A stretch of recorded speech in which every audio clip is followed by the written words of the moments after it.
And we begin tonight with some breaking news. The Denver Broncos have a new owner. So this is just coming in the past half hour. Let's get right to our expert, Denver 7 Broncos insider, Troy Rink.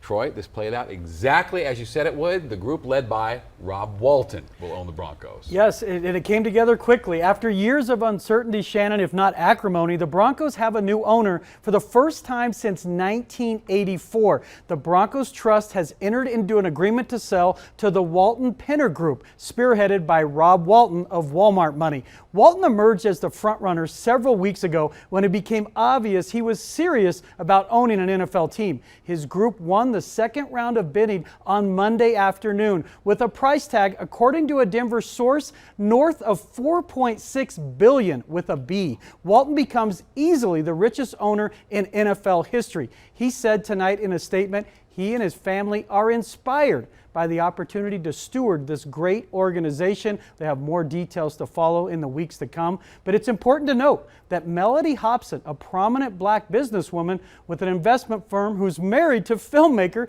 George Lucas, has also joined the Walter Penner Group. This is important because the NFL wanted diversity in the new group. They have that, and they also have now the most deep-pocketed owner we've ever seen in the NFL.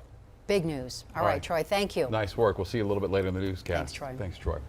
Well, gun control is in focus on the Front Range tonight. City leaders in Boulder, Superior, and Lafayette and Louisville all considering new gun ordinances. We start with Boulder, where the city council tonight passed several ordinances, including a ban on the sale of possession of assault weapons, a ban on magazines containing more than 10 rounds, and raising the age to purchase a gun to 21. Denver 7's Rob Harris listening in to tonight's meeting and joins us live in the newsroom. Rob?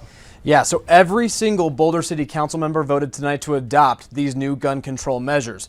We are some of the key things that were adopted: a ban on both the sale and possession of assault weapons, a limit on magazines of 10 rounds or fewer, a minimum age of 21 years or older to possess firearms. So you mentioned those, but there are more. A ban on carrying a gun at demonstrations and polling locations or any business with a liquor license. A ban on ghost guns, which are assembled from kits or 3D printers and don't have serial numbers. A requirement that gun shops post signs describing the danger of guns in both English and Spanish, and a 10-day waiting period after a background check to buy a gun. The public comment and testimony lasted for almost 2 hours at the meeting. The vast majority of comments were in support of these gun control measures. Most of the people who have spoken in favor talked about the impact that last year's mass shooting at the Table Mesa King Soopers in Boulder had on them personally. Before the King Soopers shooting, I did not realize just how devastating gun violence would be for a community as a whole. As an educator and parent, I want to ensure that we are doing all we can to prevent all gun violence. Prohibiting firearms in sensitive places fosters safer spaces and also recognizes the continued trauma that survivors of gun violence deal with when repeatedly exposed to the open carry of firearms. Our federal government may be immobilized, but you, our local officials, have the authority to take meaningful action. Now, while by far most of the public comments tonight were in support of these proposals, we did hear from opposition. Ahead of the meeting, the Colorado Shooting Association said the city is mounting a full-scale assault against the Second Amendment, and they encouraged people to sign up to speak at the meeting against these measures. 2 men at the meeting spoke out in opposition, saying the proposals are divisive and arguing that they'll make Boulder less safe. It will be a big mistake to start restricting legal citizens' rights to defend themselves. Far more lives are saved each year by guns than taken by guns. Everything you guys are voting on tonight is just virtue signaling. In case you guys forgot, criminals don't obey laws. Now, it wasn't just Boulder residents who spoke out at the meeting tonight. Congressman Joe Neguse also sent a video address supporting the passage of these proposals. And with the adoption of these ordinances, Boulder joined Louisville today in passing gun control measures. Shannon. All right, Rob, thank you very much for that. And Superior's Board of Trustees considering some of the strictest firearm restrictions tonight. Among the regulations being considered, with few exceptions, no one could possess a loaded firearm. Assault weapons could no longer be bought, sold, or transferred in Superior. And anyone who already owned an assault weapon has until the end of the year to pass a background check. We'll let you know what Superior decides. And let's go back to Louisville for a moment, because multiple gun ordinances passed a second reading there. The measures include a ban on assault weapons, raising the gun purchasing age to 21, and outlawing open and concealed carry in sensitive places such as hospitals, schools, and churches. And in Lafayette, City Council passed a first reading for ordinances prohibiting open carry in public places and on city property, and requiring gun dealers to post signs at all locations where sales and transfers take place. These ordinances will need to pass a second reading. And as these Colorado cities move to take control of gun safety issues on their own, well, Congress is still debating legislation. Tomorrow, lawmakers will hear directly from young survivors of the shooting that killed 19 children and 2 teachers at Robb Elementary in Uvalde, Texas. Maya Chirillo, who will testify before the House Committee on Oversight and Reform. This 4th grade student survived the massacre by smearing blood from a dead classmate on her, and she pretended to be dead. And at the White House today, actor and Uvalde native Matthew McConaughey made an impassioned plea for lawmakers to act. He and his wife brought with them the green shoes worn by Mayday Rodriguez. She was one of the children killed in that shooting. Wore these every day. Green Converse with a heart on the right toe. These are the same green Converse on her feet that turned out to be the only clear evidence that could identify her after the shooting. How about that? McConaughey's pleading for lawmakers to put party politics aside, pass some reform that he believes can save lives without infringing on the Second Amendment. And those include raising the age to buy an AR-15 to 21, universal background checks, and implementing a waiting period to buy assault-style weapons. All right, let's talk weather now. An active weather day on the Eastern Plains, where multiple tornado warnings were issued this evening. This storm cell produced a brief funnel near Sedgwick in far northeastern Colorado. We didn't see any severe weather here in the Denver metro. Tomorrow, of course, is a new day. Chief Meteorologist Mike Nelson's here with a first look at our forecast. Mike? And still some severe weather lingers out on the far eastern plains, where a watch is in effect until 4 o'clock in the morning. The heaviest weather is east of the Denver area now. We're in pretty good shape, although we had some gusty winds with a cold front passing by, but no storms are expected tonight. Down to the south, still some really good, strong storms continue.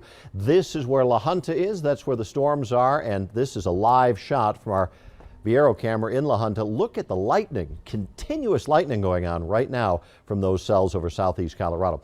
Those isolated storms will be ending tonight, partly cloudy. It'll be windy at times overnight, dry and cooler tomorrow before we have a really hot forecast coming up to take us into the weekend. I'll have all the details in about 10 minutes.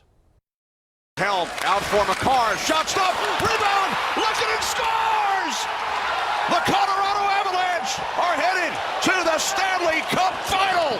It ends up. Oh yeah, we're all still cheering. That moment that we just can't get enough of. Arturi Lehkonen scoring overtime, completing the sweep of the Oilers and sending the Avs to the Stanley Cup Finals for the first time since 2001. And you really just can't feel the excitement in the air around here. We were at Sports Fan on the 16th Street Mall today, where Avs fans were scrambling to get their hands on a Western Conference champions gear. I think people are stoked. I think the city's excited for a championship. So hopefully they pull this out and we get a Stanley Cup again. We're all hoping. And going to Game 1 at Ball Arena, it won't just cost you a pretty penny. It's going to cost you a small fortune. Yeah, we checked Ticketmaster tonight. About 7:30, the cheapest ticket was $924. That is for a seat way up in the 300 level. So that $924 is before fees. So when you add up all the fees, the cheapest ticket in the nosebleed comes out to $1,100. So tonight, Denver 7 CB Cotton is hearing from one diehard Avs fan who is irked by those prices he's seeing. This is a Colorado Rockies hat from their 1976 to 1982 here. Every iteration of pro hockey in Colorado, Dave Maxwell has cheered for. Now he's hoping to cheer on the Avs in person during the Stanley Cup Finals. I mean, this is a unique opportunity, and it's civic pride too, and so we're all behind the Avalanche. A unique opportunity with a high price tag. This postseason, Maxwell has gone to one game in each series, but when he checked prices for the Stanley Cup Finals, he couldn't believe what he saw. The least expensive seat for games 1 through 3 in the finals is $832. And then if there's a game 7, that went up to $1,029. And that's for the people who've been season ticket holders or partial season ticket holders. And my two partners, they've been priced out also. Adam Budelli, spokesperson for StubHub, says that demand means you've got to purchase tickets wisely. Never purchase tickets in cash or even using a Venmo or other payment transfer service to make sure that you are using a fan protect guarantee like StubHub has or other competitors out there to ensure you can get into the game safely. Budelli warns people of fake sites and against posting the barcode of your ticket on social media. There are scamsters out there that are looking to try to take screen grabs of your tickets and try to resell them or repurpose them without you being aware. Though the tickets are expensive, Dave Maxwell decided to shell out the money. I figure I may not live long enough for the next time. There's no guarantee they're going to be back next year or in the next 5 years. He just wishes more people could afford to join him. And today we reached out to the city of Denver to ask if they're going to create a space somewhere downtown for a large viewing audience to be able to watch the Stanley Cup Finals. A spokesperson tells us they are planning activities, but they couldn't share details at this time. Reporting live from Ball Arena tonight, I'm CB Cotton, Denver 7. Can't wait to hear what they have planned. Of course, we still don't know who the Avs will play or when they'll even play next in the finals. We do know that you will be able to watch every second of the action right here on Denver 7, your home for the 2022 Stanley Cup Finals. Writing in memory. Probably the one word that I would give would be selfless. Family and friends honor a beloved cyclist as the driver who killed her is sent to prison.